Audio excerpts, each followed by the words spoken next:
ETV life ఆధ్యాత్మిక channel ప్రేక్షకులకు స్వాగతం. అలవైకుంఠపురంబులో నగరిలో ఆమూల సౌధంబుదాపల మందారవనాంతరామృతసర ప్రాంతేందు కాంతోపలోత్పల పర్యంకరమా వినోదియగు ఆపన్న ప్రపన్నుండు విఫల నాగేంద్రము పాహి పాహి అనగుయ్యాలించ సంరంభియే. వైకుంఠ వర్ణనను పోతనామాచ్యుడు అద్భుతంగా మనకు అందించాడు. నిజానికి ఈ పద్యాన్ని రాసింది సాక్షాత్తు శ్రీరామచంద్రమూర్తియే అని చెబుతారు. వైకుంఠంలో ఉన్న శ్రీమన్నారాయణుని యొక్క వైభోగం ఎలా ఉందో వర్ణించటానికి అలవి కాక పోతనామాచ్యుడు ఆలోచిస్తున్న సందర్భంలో సాక్షాత్తు రామచంద్రమూర్తియే వచ్చి పోతనామాచ్యుని రూపంలో ఈ అద్భుతమైన పద్యాన్ని రచించాడని పెద్దలు చెబుతారు.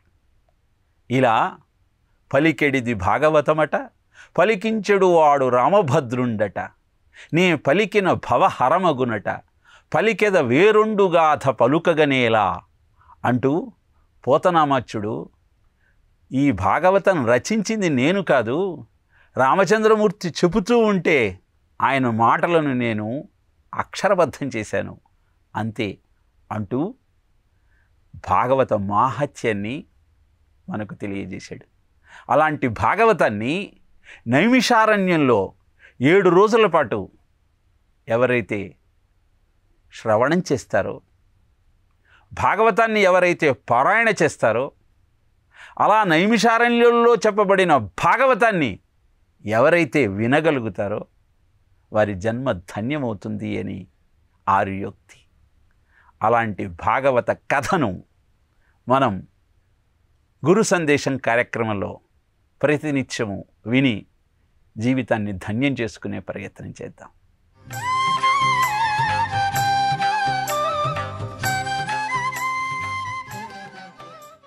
జ్ఞానము, వైరాగ్యము, భక్తి, ఈ టర్మ్స్ మనకు అర్థమైతే మనం ఏం చేస్తున్నామో, ఎంతసేపు తాపత్రయం ఏముంటుందంటే ఏదైతే నీకు అర్థమైందో, ఏదైతే నువ్వు ఆచరిస్తున్నావో, దానివల్ల వచ్చే ప్రయోజనాన్ని నువ్వు అందుకున్నావో అది నలుగురికి అందించాలన్న తాపత్రయము అందుకున్నవాడిలో ఉండటం సహజం అండి.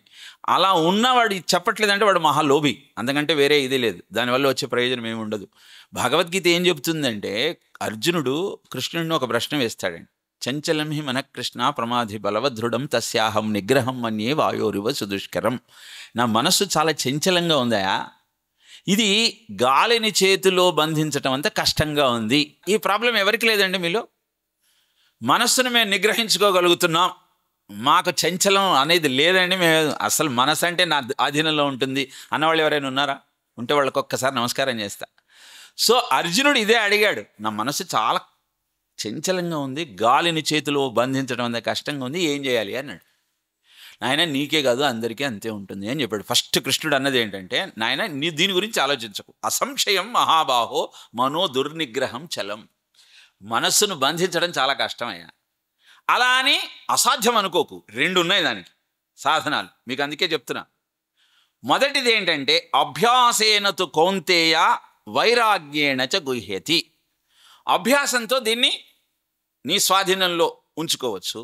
రెండవది ముఖ్యమైనది వైరాగ్యం. వైరాగ్యంతో పూర్తిగా నీ కంట్రోల్లోకి వస్తుంది.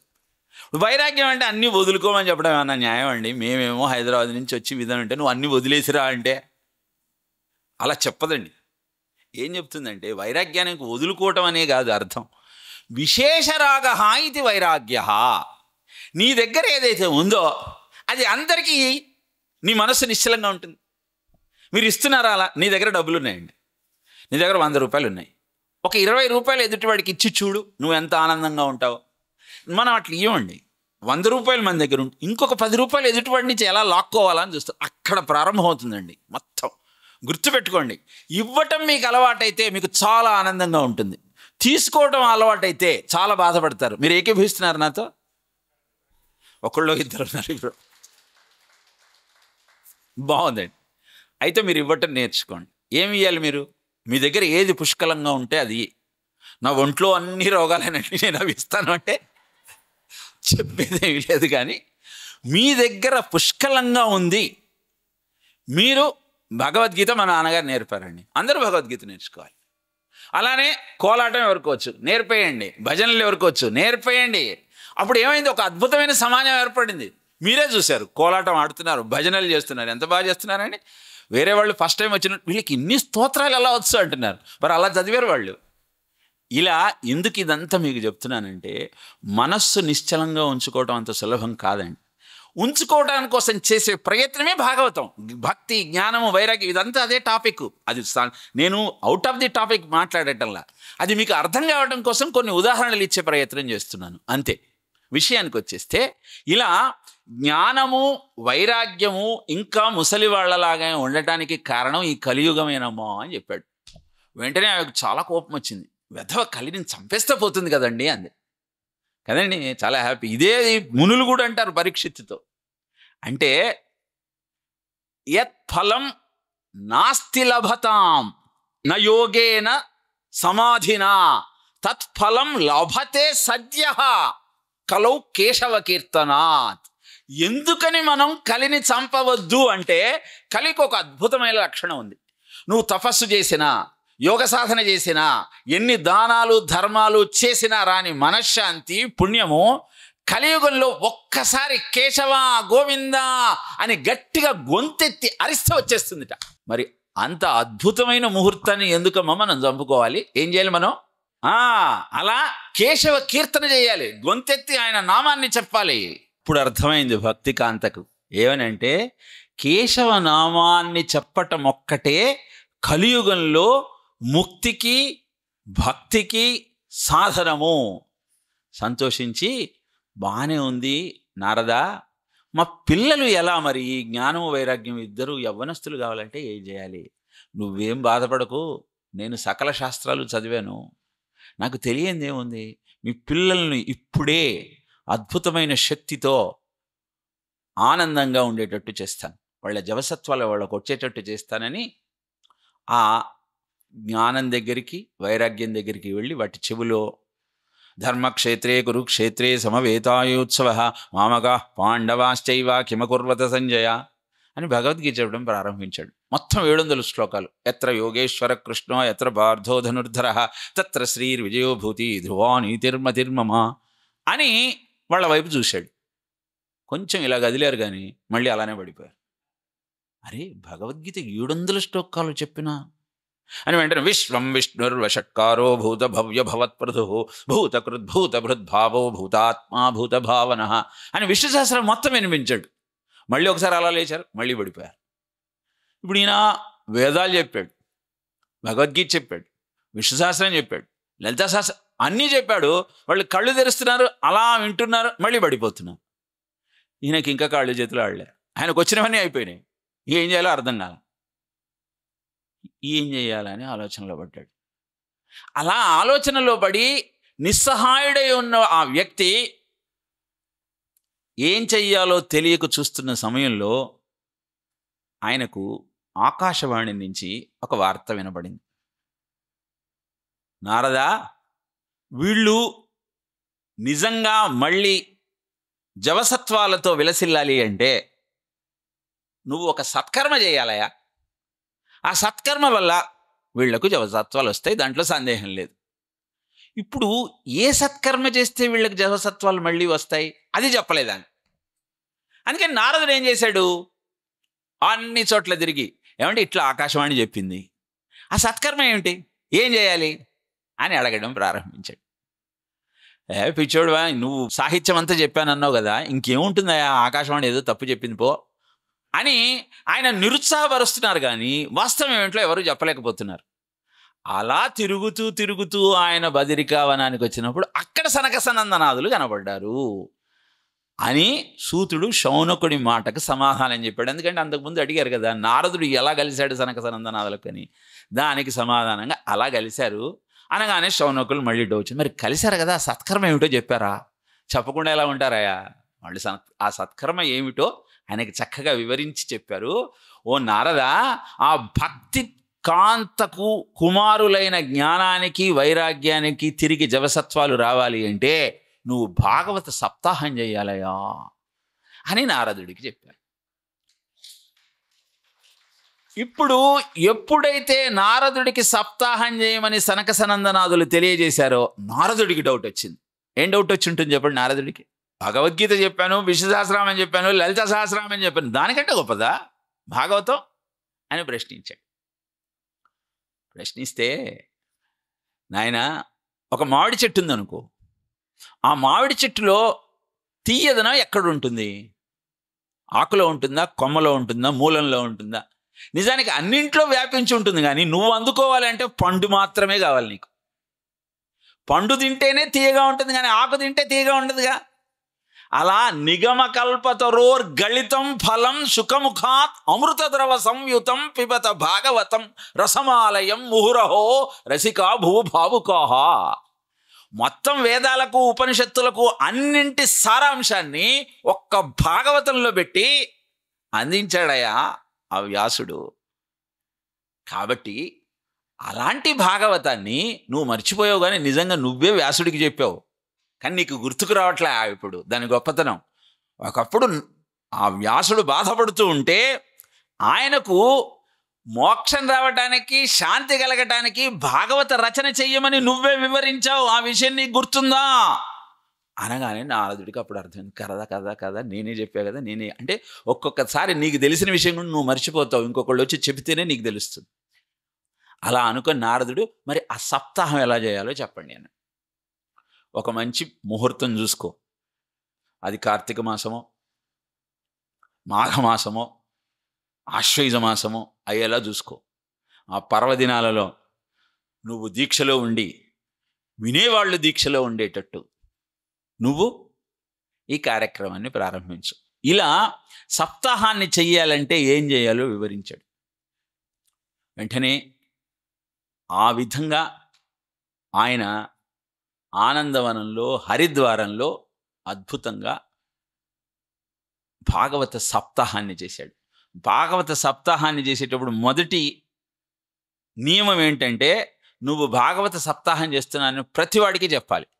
ఎందుకు చెప్పాలి? ఇది ఒక దుర్లభమైన ప్రక్రియ. దీని ద్వారా నీకు ముక్తి దొరుకుతుంది. నువ్వు ముక్తి పొందేటప్పుడు అందరికీ ఆ సాధనం గురించి తెలియజెప్పినప్పుడు మాత్రమే అది సార్థకమవుతుంది. అందుకే భాగవత సప్తాహానికి ప్రతి ఒక్కరిని వాళ్ళు వచ్చిన వాళ్ళ ఇష్టం, కానీ నీకు కనబడే ప్రతి వాడికి చెప్పాలి నువ్వు. అలాంటి ఒక అద్భుతమైన కార్యక్రమానికి నారదుడు శ్రీకారం చుట్టాడు. దానికి దేవతలు అందరూ వచ్చారు. అక్కడికి భక్తికాంత కూడా వచ్చింది. జ్ఞానానికి, వైరాగ్యానికి మళ్ళీ జవసత్వాలు వచ్చాయి.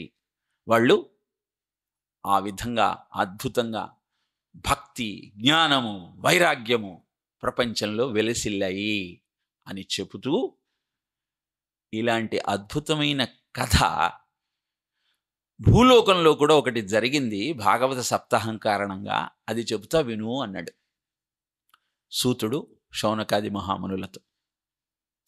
ఏమిటి అంటే, పూర్వం కావేరీ నదీ తీరంలో ఆత్మదేవుడనే బ్రాహ్మడు ఉండేవాడు. ఆయనకు దుందుభి అనే ఒక భార్య ఉండేది. ఆమె మహాగయ్యాళి. ఈ ఆత్మదేవుడి దగ్గర లేని సంపద లేదు, ఒక్కటి తప్ప. ఏమిటది? సంతానం. ఆయనకు సంతానం లేదు. ప్రతివాడి గృహస్థు యొక్క కోరిక సంతానం పొందటమే. అందుకని ఆయన ఏం చేశాడు,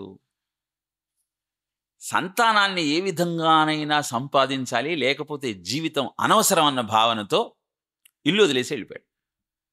అలా వెళ్ళిపోయిన తర్వాత ఆయనకు ఒక తటాకం దగ్గర నీరు తాగాలన్న ఆలోచన కలిగి ఆ చెరువు దగ్గరికి వెళ్ళి నీరు తాగుతున్న సమయంలో భజ గోవిందం భజ గోవిందం గోవిందం భజ గోవింద భజ గోవిందం భజ గోవిందం గోవిందం భజ గోవింద. బాల్యావస్థలో ఆటల పిచ్చి, యౌవన దశలో కామం దృష్టి సృష్టి, సంసారంలో లేదుర ముక్తి, వృద్ధాప్యంలో ఇంకెక్కడి శక్తి. భజ గోవిందం భజ గోవిందం గోవిందం భజ గోవింద. పుట్టే మనిషి పోయే మనిషి, అంతం లేదురా ఈ చక్రానికి.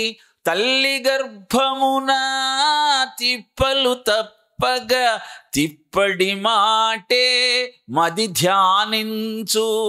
భజ గోవిందం భజ గోవిందం గోవిందం భజ గోవింద.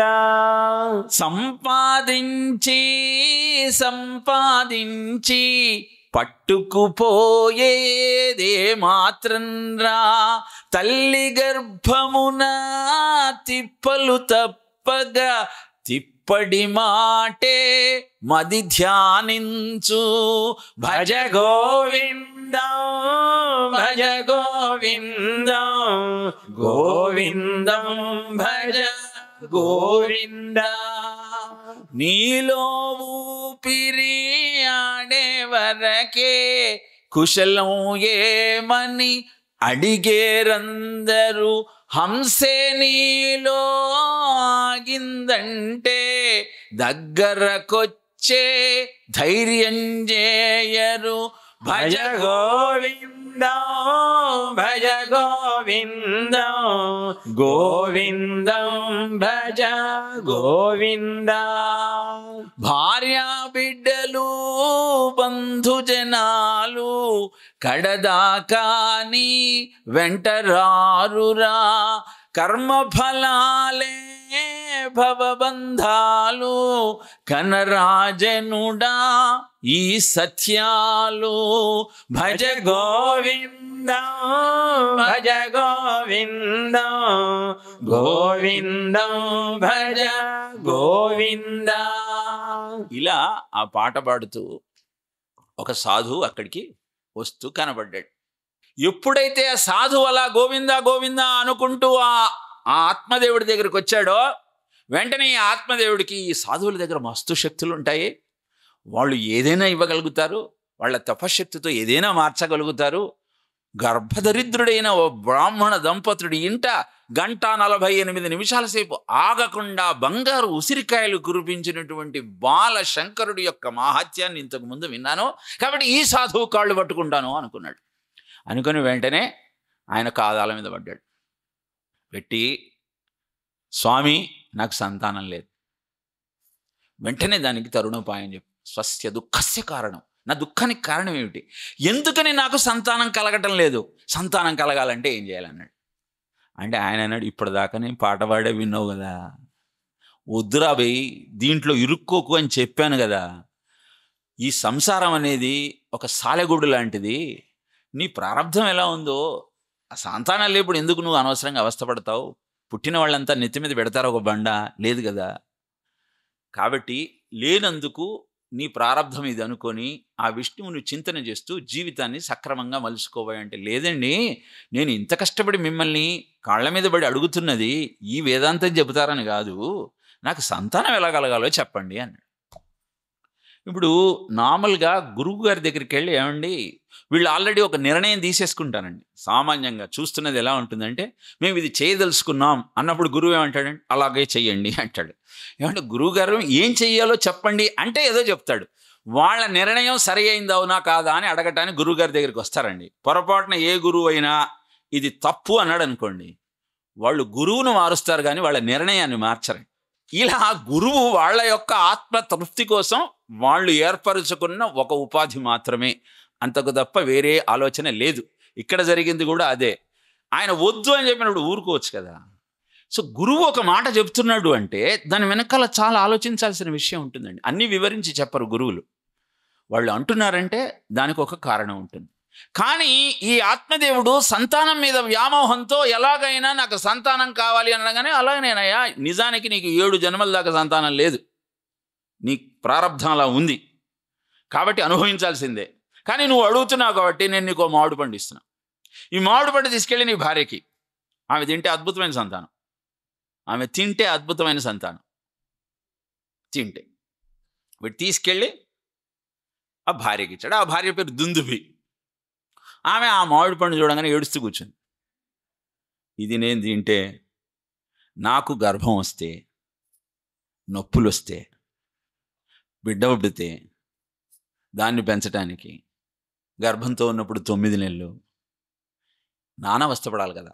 లాలనే పాలనే దుఃఖం ప్రసూయతి ఆయాశ్చ వర్తతే వంధ్యాచ విధవా నారీ సుఖీనేతి చేతి మే మతహ అన్నదండి. ఎంత పెద్ద మాట ఉందో, ఇది బాగా వినాలండి. అందుకే చెప్తున్నా, పిల్లలను కనటంలో పెంచటంలో ఎంత చికాకు ఉంటుందో, అలాంటిది ఇప్పుడు ఈ గర్భం నాకు అవసరమా? పిల్లలు లేకపోతే నష్టం ఏంటి? నా యవ్వనం అంతా కోల్పోతా కదా. నా దృష్టిలో విధవ అయినా గొడ్రాలైనా చాలా అదృష్టవంతురాలు అనుకుందండి ఆ మహాతల్లి.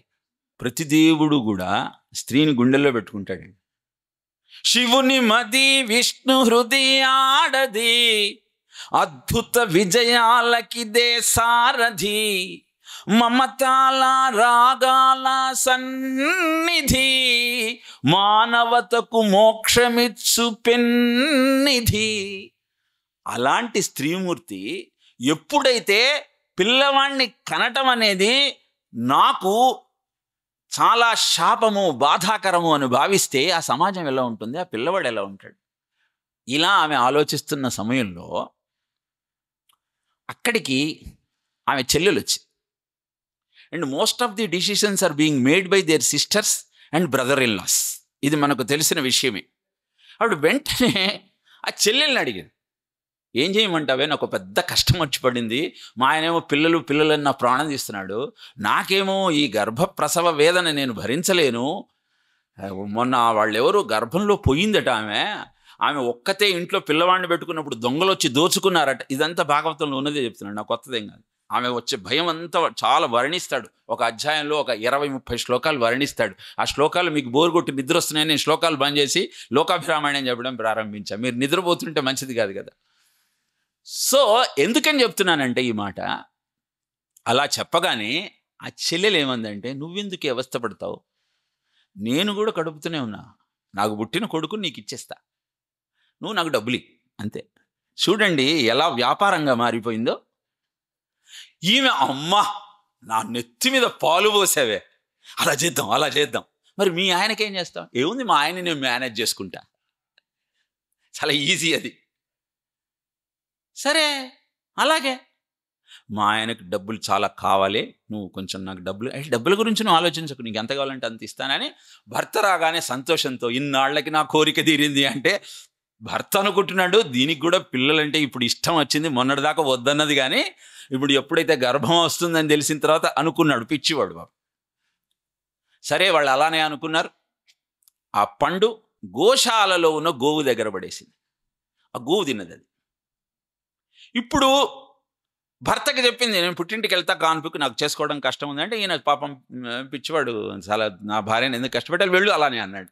అక్కడ పోయింది, ఆమె కనేదాకా చూసింది, కనగానే ఆ పిల్లవాడిని తీసుకొని వచ్చేసింది. ఈయన చాలా సంతోషించాడు ఆత్మదేవుడు. ఆమెకు దుందుకారుడు అని నామకరణం చేశాడు. ఈ దుందుకారుడి తర్వాత ఆ గోవు కూడా ఒక బిడ్డను ప్రసవించింది. వాడు అద్భుతమైన తేజస్సుతో ప్రకాశిస్తున్నాడు, చెవులు మటుకు గోవులాగా ఉన్నాయి, అందుకని గోకర్ణుడు అని నామకరణం చేశాడు ఆత్మదేవుడు ఆ పిల్లవాడికి. ఇద్దరూ పెరుగుతున్నాడు. గోకర్ణుడేమో పొద్దున్నే లేస్తున్నాడు, చక్కగా స్నాన సంధ్యాదులను ముగించుకొని చక్కగా కేశవ కీర్తన చేస్తూ ఉన్నాడు. ఈ దుందుకారుడు ఏం చేస్తున్నాడు, 10ంటికి లేస్తున్నాడు. లేచిన తర్వాత కాఫీ మొహం గడుక్కోకుండా తాగేస్తున్నాడు, టిఫిను అలానే చేసేస్తున్నాడు. పెట్టకపోతే నాన్నను అమ్మను ఇద్దరిని నానా దుర్భాషలు ఆడుతున్నాడు. పైనుంచి బయటికి వచ్చి పిల్లలు ఆడుకుంటుంటే వాళ్ళని పట్టుకెళ్ళి నీళ్ళల్లో పడేసి వాళ్ళు కొట్టుకుంటూ అరుస్తూ ఉంటే వీడు చాలా సంతోషిస్తున్నాడు, ఒక సాటిస్ట్ మెంటాలిటీతో బాధపడుతూ ఉన్నాడు. ఆత్మదేవుడు అప్పుడు అనిపించింది, ఆ సాధువు ఎందుకు వద్దన్నాడో, నేను అనవసరంగా సంతానం కావాలని మామిడి పండు తీసుకొచ్చాను. ఆ మామిడి పండు వల్ల మంచి పిల్లవాడు పుడతాడు అనుకున్నాడు, కానీ ఇంత దుర్మార్గుడు పుట్టాడు ఏమిటి అనుకున్నాడు తప్పితే భార్య తనను మోసం చేసిన విషయాన్ని గ్రహించలేకపోయాడు. గోకర్ణుడు యుక్త వయస్సులోకి వచ్చాడు కనుక ఆడి దగ్గరికి వెళ్ళి, తండ్రి నాన్న ఏం చేయమంటావురా, ఇలా ఉంది నా జీవితం అంటే, నాన్న ఎందుకు అనవసరంగా కష్టపడతావు, ఈ బంధాలన్నీ శాశ్వతం అనుకుంటున్నావా, ఇలాంటి ఒక స్థితిని భగవంతుడు ఎందుకు కల్పిస్తాడు అంటే, ఇలా కల్పించకపోతే మోక్షం మీద ముక్తి మీద భగవంతుడి మీద నీకు కోరిక కలగదు. అందుకే విపద సంతు సత్వత్ తత్ర తత్ర జగద్గురోహో భవతాం దర్శనం యత్ స్యాత్ అభవత్ పునర్దర్శనం అంటుంది కుంతీదేవి. నాకు ఎప్పుడు కష్టాలు ఇవ్వయా, ఎందుకంటే కష్టాలు వస్తే నువ్వు గుర్తుంటావు, లేకపోతే గుర్తుండవు, కాబట్టి కష్టాలు ఇవ్వయా అని కుంతీదేవి కూడా చెబుతుంది. నాన్న కాబట్టి నువ్వేం చేయంటే వదిలేసి అరణ్యానికి వెళ్ళిపో, చక్కగా దశమస్కంధం చదువుకో, పారాయణ చెయ్యి అని చెప్పాడు. ఆ మాట నచ్చింది ఆత్మదేవుడికి. వెళ్ళిపోయాడు భాగవతాన్ని తీసుకొని. ఇంట్లో ఈ దుంతుకారుడు చెయ్యని చెడ్డ పని లేదు. గోకర్ణుడు కూడా తీర్థయాత్రలకు వెళ్ళిపోయాడు.